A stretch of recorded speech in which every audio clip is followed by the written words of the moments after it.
ये कहावत सच कर दिखाई फखर जुमान ने कि सच हमेशा कड़वा होता है। लानत तो पाकिस्तान क्रिकेट बोर्ड उसकी मैनेजमेंट, पूरा पूरा पाकिस्तान इस टाइम फखर जुमान के साथ खड़ा है। आप जस्टिफाई करेंगे कि फखर जुमान के साथ कितनी बड़ी ज्यादती कर रहा है पाकिस्तान क्रिकेट बोर्ड, और चेयरमैन आकर मीडिया पर यह बोल रहा है कि इसकी वजह से हमने फखर जुमान को ड्रॉप किया है। चेयरमैन ने दो रीजन रखी फखर जुमान की। एक रीजन जो रखी उसने कि उसने जो ट्वीट किया, सीना चौड़ा करके उसने बोला है कि जो ट्वीट किया वो उसने गलत किया। हम भी इस चीज को मानते हैं और फखर जुमान ने भी ये मान लिया है। दूसरी उसने रीजन रखी फिटनेस की। सबसे पहले बात करते हैं ट्वीट पर। क्या ट्वीट करना इतना बड़ा जुर्म हो गया है कि किसी भी प्लेयर को सेंट्रल कॉन्ट्रैक्ट से फारिग कर दिया जाए? वर्सेस ऑस्ट्रेलिया पाकिस्तान की सीरीज थी उससे फारिग कर दिया जाए, वर्सेस जिम्बाब्वे से सीरीज थी उससे फारिग कर दिया जाए, और फ्यूचर में हमारी सीरीज थी साउथ अफ्रीका से और उससे फारिग कर दिया जाए, और नेक्स्ट जो हमारे मेन जो टारगेट है चैंपियन ट्रॉफी और फखर जुमान को उससे भी साइड पे कर दिया जाए। बड़े अफसोस की बात है पाकिस्तान क्रिकेट बोर्ड, कौन सी टेक्नोलॉजी से आप लोगों ने ये फैसला किया है? कौन सा पैमाना था आप लोगों के पास कि फखर जुमान को इतनी बड़ा दर्द दे दें कि फखर जुमान अब मेंटली तौर पर वो डिसहार्ट हो जाएं कि ये पाकिस्तान क्रिकेट बोर्ड ने मेरे सिर्फ एक ट्वीट का इतना बड़ा बदला लिया मुझसे। फखर जुमान, मेरे ख्याल से आपने घाटे का सौदा कर लिया है। आपको ट्वीट नहीं करना चाहिए था। अगर पाकिस्तान क्रिकेट बोर्ड ने ये सोच ही लिया था कि आपका कैरियर ही खत्म करना, तो फिर आप मैच फिक्सिंग कर लेते। लेकिन आप तो शेर के बच्चे हो, आप तो खान के बच्चे हो। Every Khan is real king in Pakistan. ये हकीकत है। जो खान है वो लड़ता है, अपनी कौम के लिए लड़ता है, लेकिन पाकिस्तान क्रिकेट बोर्ड को ये बात पसंद नहीं है क्योंकि चेयरमैन वैसा है। वो इस चीज को मिटाना चाहता है, फखर जुमान को इबरत का निशान बनाना चाहता है। यार, एक ट्वीट कर लिया उसने, मैच तो फिक्स नहीं किया था दूसरी कंट्री से। फिर तो अच्छा होता फखर जुमान मैच फिक्स कर लेता। अगर आप लोगों ने फैसला ही कर लिया फखर जुमान का कैरियर ही खत्म कर देना है उसका, तो फखर जुमान को चाहिए था, ये तो घाटे का सौदा कर लिया। सिर्फ एक ट्वीट करने पर फखर जुमान के साथ इतना बड़ा जुल्म हो रहा है। पूरा पाकिस्तान एक तरफ खड़ा है लेकिन चेयरमैन एक तरफ खड़े हैं कि नहीं, इसने ट्वीट किया तो कैसे किया। दूसरी बड़ी बात है फिटनेस का। इसने बोला है, देखो मीडिया हर चीज को रिकॉर्ड करता है। मीडिया है ना, जो आजकल का जो जमाना है, एआई का दौर है, हर चीज रिकॉर्ड हो रही होती है। दूसरा रीजन चेयरमैन ने क्या रखा था? फिटनेस का। फखर जुमान की फिटनेस का रीजन रखा था कि फखर जुमान की फिटनेस की वजह से सेंट्रल कॉन्ट्रैक्ट से उसको फारिग कर दिया गया है। लेकिन उसी प्रेस कॉन्फ्रेंस में एक सवाल पूछा गया था कि फिटनेस की वजह से आपको साइड पे तो कर दिया गया है, लेकिन एक प्लेयर ऐसा आपने सेंट्रल कॉन्ट्रैक्ट में डाला हुआ है, उसके आगे, उसके नाम के आगे स्टार भी बना हुआ है, वो है नुमान अली। नुमान अली को आपने सेंट्रल कॉन्ट्रैक्ट में डाल दिया लेकिन फखर जुमान को नहीं डाला। नुमान अली के आगे लिखा हुआ है fitness, subject to fitness test, यानी वो शामिल हो सकता है लेकिन फखर जुमान शामिल नहीं हो सकता। बड़ी शर्म की बात है। दोगलापन सिर्फ फखर जुमान के लिए क्यों? दूसरा, इन लोगों ने हारिस रऊफ को सिलेक्ट कर लिया स्क्वाड में।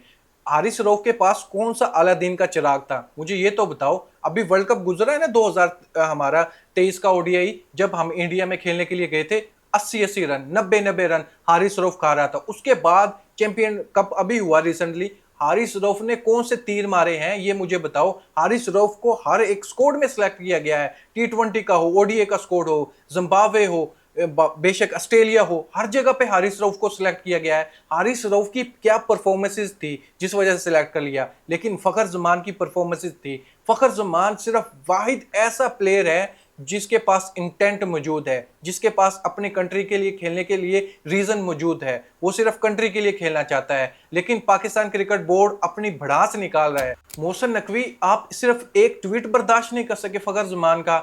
ये फखर जुमान वही है। अभी वर्ल्ड कप में वर्सेस न्यूजीलैंड आप इसकी परफॉर्मेंस चेक करें, सबसे अच्छा स्ट्राइक रेट फखर जुमान का था, सबसे ज्यादा रन फखर जुमान के थे। अभी ओडीआई वर्ल्ड कप की बात कर रहा हूं, उससे पिछला जो टी20 वर्ल्ड कप हुआ है, फखर जुमान था जो आपको सेमीफाइनल में लड़ रहा था ऑस्ट्रेलिया के साथ। फखर जुमान की परफॉर्मेंसेस थी। फखर जुमान ऐसा प्लेयर है जो वर्सेस ऑस्ट्रेलिया अच्छा खेलता है। फखर जुमान का स्ट्राइक रेट ओडीआई में 106 का है। फखर जुमान का वर्सेस ऑस्ट्रेलिया टी20 में 147 का स्ट्राइक रेट है। ऐसे प्लेयर को आप ड्रॉप करने लग रहे हो वर्सेस ऑस्ट्रेलिया, सिर्फ अपनी भड़ास निकालने के लिए। सिर्फ एक ट्वीट उसका बर्दाश्त नहीं हुआ, सिर्फ एक ट्वीट नहीं बर्दाश्त हुआ, उसने अपने लिए नहीं बात की, सिर्फ प्लेयर के लिए बात की, और उसकी सजा इतनी बड़ी दी जा रही है। कौन सा पैमाना है, मुझे तो ये नहीं समझ आ रही कौन सी अदालत में ये फैसला किया गया है कि एक ट्वीट की वजह से फखर ज़मान को साइड पर कर दिया जाए। सिर्फ एक ट्वीट की वजह से कोई ऐसा कानून है तो दोस्तों मुझे कमेंट बॉक्स में मुझे जरूर बताइएगा कि कोई कानून बना हुआ है कि एक ट्वीट की वजह से एक बंदे का कैरियर ही खत्म हो जाए। मोहम्मद आमिर का कहना है फखर ज़मान को लेकर, मोहम्मद आमिर का कहना था कि सिर्फ एक ऐसा प्लेयर है पाकिस्तान के पास, सिर्फ एक ऐसा प्लेयर है इंटेंट वाला प्लेयर, लेकिन उसी को ड्रॉप कर दिया गया। ये बहुत गलत है। मोहम्मद आमिर ये फील कर रहा है, पूरा पाकिस्तान ये फील कर रहा है, लेकिन पाकिस्तान क्रिकेट बोर्ड के चेयरमैन वो आराम से ऐसे करके बैठे हुए हैं, उसको फर्क नहीं पड़ता। उस पर उंगली उठी तो उठी क्यों? एक तरफ तो ये बोल रहा है चेयरमैन कि मैं अप्रिशिएट करता हूं, मैंने प्लेयर्स को बोला, फखर ज़मान भी उसमें शामिल थे कि फखर ज़मान बड़े खुलकर बोले, मुझे पसंद आया फखर ज़मान ने जो जो बात की, मैंने उसको देखा और उससे जो प्रॉब्लम हो रही थी उस प्रॉब्लम को दूर भी किया। भाई आपके सामने जो सबसे बड़ी प्रॉब्लम थी वो थे टीम डायरेक्टर, आपने उसको तो फारिग नहीं किया। फखर ज़मान ने तो कंप्लेन उसकी की थी, आपने वो तो अपने सीने से लगा के रखा हुआ है।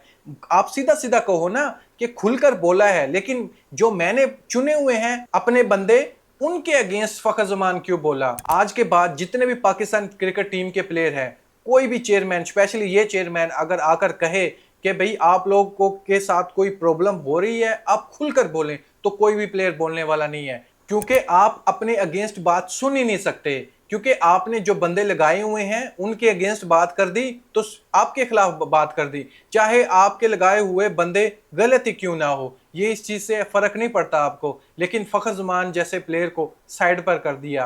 एक एक माइंड एक होता है। अगर आप ये बात करते हो कि मैंने सारे मेंटोर से बात कर ली, मैंने सिलेक्शन कमेटी से बात कर ली, सिलेक्शन कमेटी में तो आकिब जावेद है, आकिब जावेद का तो ये इंटरव्यू था, वायरल इंटरव्यू है कि फखर ज़मान को पाकिस्तान टीम का कैप्टन होना चाहिए, तो अब वो कैसे फखर ज़मान के अगेंस्ट हो सकता है? लेकिन आपके बोलने पे वो अगेंस्ट भी हो जाएगा। जैसे वहाब रियाज हो गए, अब्दुल रज़ाक हो गए, मोहम्मद यूसुफ हो गए थे, सिर्फ आपके बोलने पर। दोस्तों आपने स्कोर की तरफ तो देख ही लिया होगा, साइड स्क्रीन पर जो चल रहा था। आपको क्या लगता है जो एक्सपीरियंस वाले प्लेयर थे, स्पेशली चाचा इफ्तिखार, उसको साइड पर किया, बहुत ही अच्छी बात है, उसकी परफॉर्मेंस अच्छी नहीं थी। शादाब खान को साइड पर कर लिया, इमाद वसीम को साइड पर कर लिया, जो इमाद वसीम हीरो थे पाकिस्तान क्रिकेट टीम के T20 वर्ल्ड कप के लिए, आज उसको भी साइड पर कर लिया, सेंट्रल कॉन्ट्रैक्ट से भी साइड पर कर दिया है।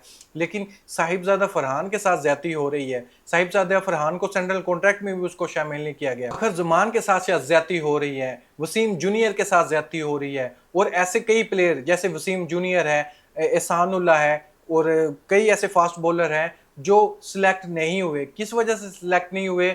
वो बेचारे इंजरी का शिकार हैं, उनका ट्रीटमेंट अच्छे से हो ही नहीं रहा। इस पर आप अपना ओपिनियन मुझे ज़रूर दीजिएगा, चाहे पाकिस्तान टीम का कोई प्लेयर हो, कोई स्पोर्ट जर्नलिस्ट हो, या कोई भी शख्स हो जो पाकिस्तानी टीम के लिए भलाई के लिए बात करे और पाकिस्तान क्रिकेट बोर्ड को वो बात अच्छी ना लगे, तो इसमें गलत कौन हुआ? पाकिस्तान क्रिकेट बोर्ड गलत हुआ या फिर बोलने वाला गलत हुआ? अपनी राय कमेंट बॉक्स में मुझे ज़रूर बताएं।